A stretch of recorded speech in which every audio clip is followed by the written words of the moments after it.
Hello and welcome to Vegetarian for Life Chef Panel. If you don't know, we support all the vegetarians and vegans, and today we gathered with our best chefs to discuss some very hot topics and questions you may have. So without further ado, let's dig in. So first question is, do you have any tips to learn about vegan cooking and especially gaining work in the vegan culinary industry? So I'll go first. So I'm Chef Justina and I'm based in Midlands. So I support people around Midland area. Before I have studied in culinary arts management and I worked in different kitchens such as French, brasserie, or Italian, as well as restaurants in theatres. So I've gained a lot of knowledge around different cuisines, but in terms of gaining vegan knowledge, it's just really passion which drives my goals of learning more. So getting onto what's new in the industry and learning more tips. Okay, Alex, please. Thank you. So my name's Alex and I'm one of the roving chefs, part of the team based in the north in Manchester. So I look after all chefs up here. Now, gaining experience in the industry is really important. We can all be keen home chefs, but there's quite a difference between preparing something for your family and preparing something in a restaurant. So I'd recommend, if you really want to go down that route and you're not sure, you're trying to get your sort of foot in the door, is to contact a couple of your local vegetarian or vegan restaurants and see if you can do some volunteer shifts. Now, that's something that I did many years ago with Vanilla Black, which is quite a fancy restaurant. No longer exists, unfortunately, but that's what I did. And, you know, it's a common practice in the catering industry. So I'd say, you know, allow some time, take some holiday time and contact your local restaurants and see if they'll let you, you know, sit in. That's been my recommendation. Great, thank you, Alex. Claire? Hi, so my background is slightly different. So I'm based in Glasgow and I cover Scotland for Vegetarian for Life as the roving chef. So my background is actually development chef. So as a development chef, I was based in food manufacturing industry, producing products for supermarkets and the larger food wholesalers. So a lot of the products that I covered just by default were vegetarian or vegan by choice, being vegetarian myself.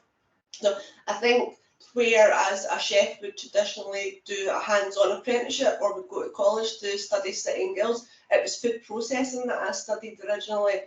So I would say that both skill sets are very transferable, and whether you're a restaurant-based classically trained chef or somebody that's worked up through the kitchen process, or whether you're somebody that's gone into an industrial kitchen, there's lots of options there. But I would totally agree with what Alex says, is to try and get a foot in the door and get a feel for what other people are doing. My own boyfriend is a hotel chef, and he started off at college and soon realised that he could gain much more relevant experience within restaurants and hotels in his hometown of Arran. And he approached the head chef at the hotel and just said, "Can you give me a chance, chef?" And he was lucky enough to do it, and the rest is history. 15 years later, he's still chefing away at top level. Brilliant. Thank you, Claire. Ollie? Yeah, hi, I'm Ollie. I'm the roving chef in the south. I'm based in London. And these days there's so many vegan restaurants that you can choose to specifically work in this area. You don't have to work in a restaurant that you don't agree with ethically, especially down in London in the south. You can also find cookery courses and training that are specifically for vegan or plant-based chefs, where you can learn specific vegan ingredients and techniques. I lecture on one at the College of Naturopathic Medicine, but there are others such as Leith's, Demuth's Plant Academy in London, Made in Hackney. Personally, I've worked in various kitchens, both veggie and not, raw food restaurants, all sorts. So yeah, I've had a different background, but I was more interested in the health and nutrition side, so that's why I decided, and also being a vegetarian, I wanted to go into that, and also teaching as well. I was more interested in that side. I'm also a qualified PT now, personal trainer, so it really combines all my interests, and imparting this knowledge is really what I want to do. So yeah, you don't have to be limited to working in meat-based restaurants and things these days. Yeah, brilliant. Thank you all. I think that I really agree what you all say. I think it's amazing to have such a different sort of view over things, because we have such a mixed skill in our team, and it's just amazing to have people for different backgrounds, and we can combine and obviously chat like just today and sort of spread what we know from different sort of angles, and it's amazing to have that opportunity. So let's go to the question 2. What are some of your favorite vegan recipes or dishes that you enjoy preparing? Alex. Well, thank you. Favorite vegan, there's so many to choose from. I quite like pad thai at the moment. I'm really enjoying that. It's easy to make, you know, fried tofu, give it loads and loads of flavor, so it's nice and crispy, and then serve that with rice noodles and bean sprouts and wedges of lime, peanut sauce and Thai sauce. Fresh coriander, some chilies, absolutely delicious and really easy to make. And if you're interested in making that, have a look on our website, because there's a great recipe for it. So pad thai for me. Okay, brilliant. Thank you. Claire. Yeah, so as Alex says, the VFL website, which you'll find at v4life.org.uk, is packed full of wonderful recipes, ranging from basic recipes for cooking one through our vegan bacon, where there's slightly more skilled recipes. So for myself, I love curries. I really like spicy food. So whether it's Thai-based or Indian-based, I really like South Indian food. So there's loads of recipes under the main dishes section on the website. And I think for myself, I think that curries really lend themselves well for vegan dishes, because they're naturally lend themselves well for using vegetables, pulses, chickpeas.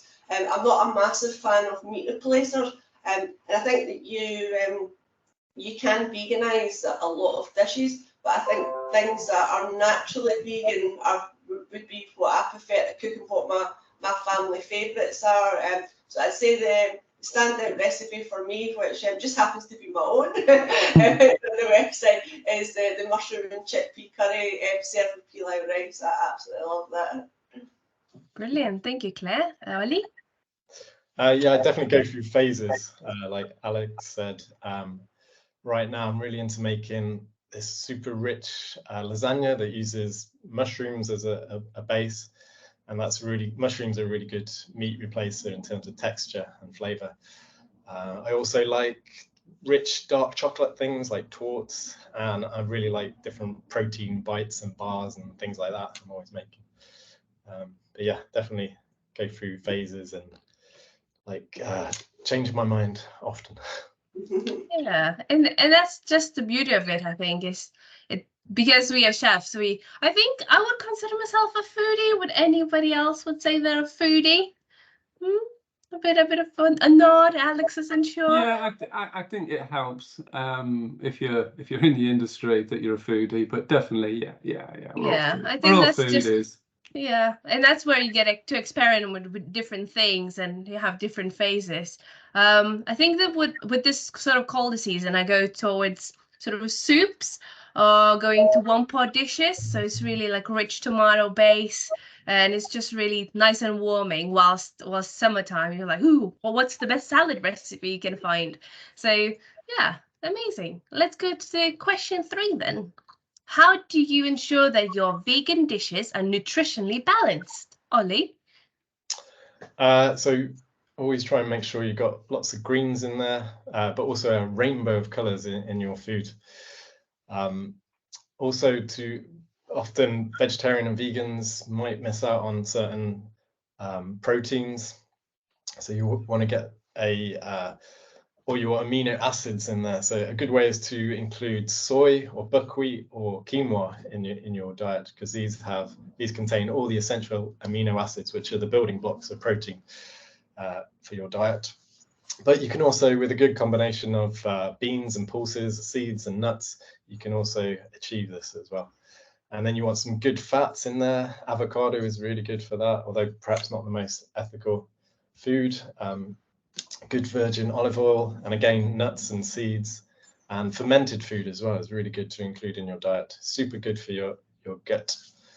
And the gut is like the start of our health.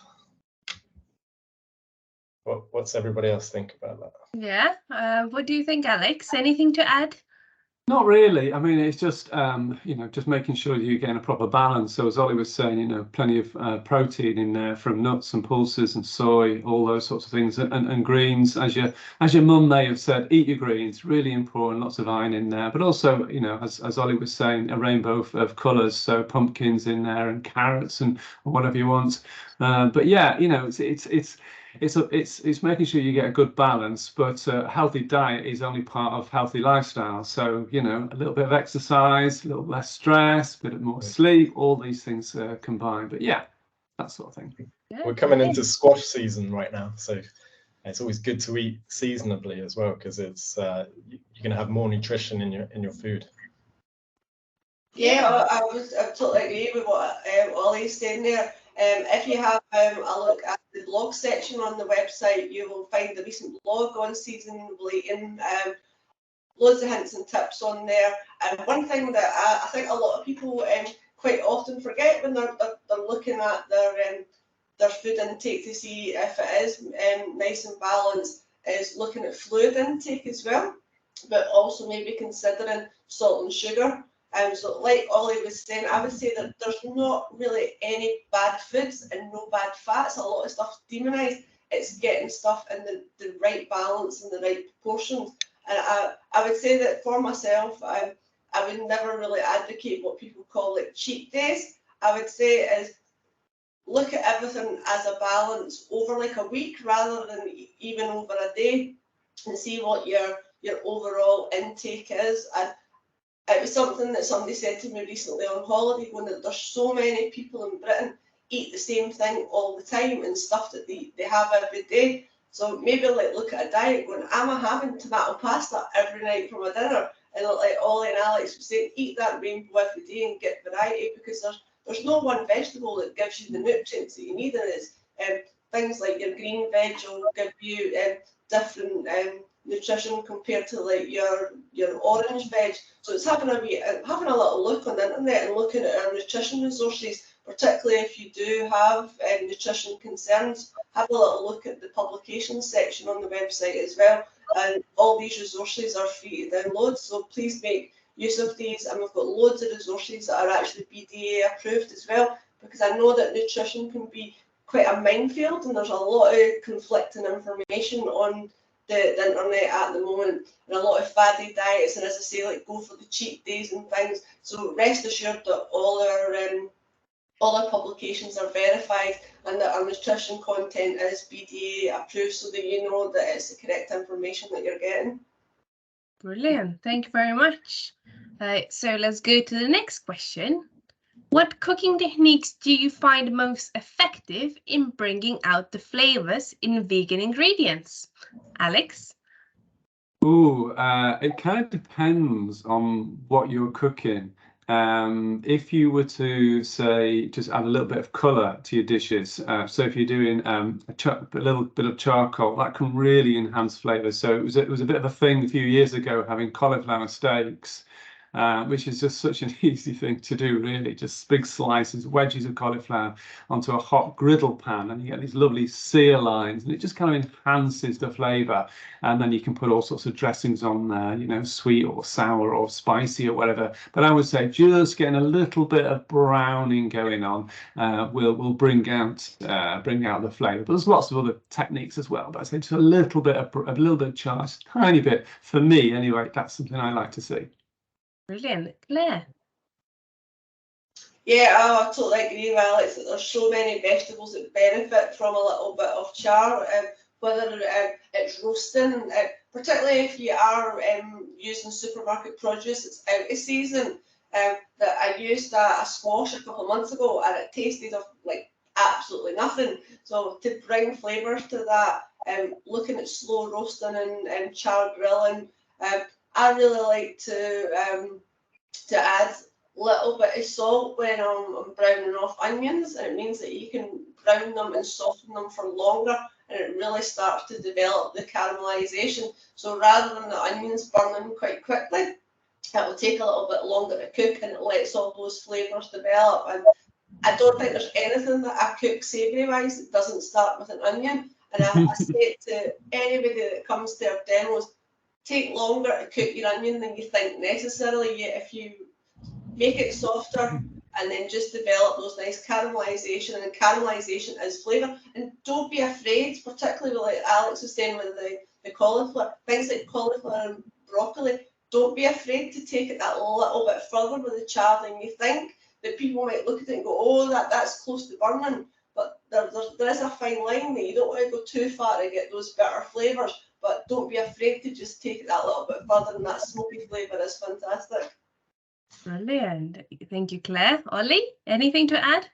Yeah, I think that touched on seasonal ingredients again. And I think if you use like fresh ingredients that are in season, then flavors should really shine through as well. But it really depends on what you're cooking in terms of techniques, I think. So like Alex mentioned, charring, and I think toasting is really good. Smoking is really good as well. Really adds, depth of flavor. And my favorite as well, fermenting. Fermenting things really takes things to another level, and it's always quite unique in what the sort of flavors you can achieve with fermenting, depending on your environment and many things.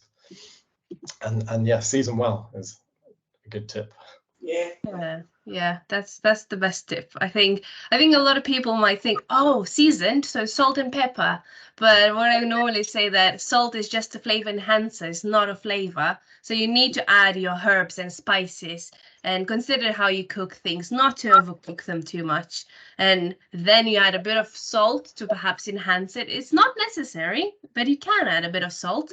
And yeah, the best if you sort of try to wean off salt as much as possible and work with those combinations of flavors. Which leads us to our last question, which aim to Claire straight away. Are there any specific flavor combinations or pairings that work exceptionally well in vegan cuisine? Well, I would say that if you're going down the meat-free route and you are looking at using meat alternatives, that corn does some fantastic products, but I always think they tend to lend themselves well to the Italian flavours or Mexican. So if you were making like spaghetti bolognese and chili, and again, check out the BFL website for the recipe for that. Corn absorbs tomato flavours really, really well. It absorbs spices. So I think things that I like to pair together as well is your Asian flavours. So things like tofu are like little flavour sponges. So even if like pulses like in chickpeas and beans and things like that, I think that they absorb flavours really well. So I really like the trio of garlic, chili, ginger together. So whether it be Thai, Vietnamese, Indian, Chinese, then those flavours I think work very well with any vegan product that you're doing savoury wise. So if it's sweet, who doesn't love chocolate and orange? And if you are one of these strange people that don't like chocolate and orange, what about chocolate and mint? Okay, thank you, Claire. Ollie? What about chocolate and lime? That's really good. Oh, nice. I think there's a recipe on the website actually for a chocolate pot that's got lime in it, fresh lime squeezed at the end. That's really good. Yeah, I just think it's just getting the balance of fat, salt, sweet, all right, getting that at the right balance, and then that's how food works really. There's so many traditional pairings. We talked about Italian pairings and things. There's no real right and wrong. People are coming up with new things all the time. So yeah, don't be afraid to experiment with new flavor combinations. You might find the next amazing thing. So yeah, there's no right or wrong. Thank you. Alex, anything to add? There's so much mentioned already. Yeah, I'm not sure I can really add to it, but yeah, as Ollie was saying, there's no right or wrong. It's what you like. So if you like, strawberries and olives, that's your thing. I can't say it would be mine. But what I would say is, though, just to enhance some of the flavors, whatever it is, a little squeeze of lemon juice can really bring out flavors, and also tahini. So if you've got a jar of tahini, you know, you only use a little bit of it, so you can make a nice dressing with some garlic and lemon, and that can go on just about anything. But in terms of pairings, you know, it's having the sweet and it's having the sour in there. You know, it's those sorts of things. But yeah, I mean, just have fun with it, enjoy it, taste it, and then add a bit more extra stuff and see what you get. Yeah, you, as you say, Justine, you could discover the new trend.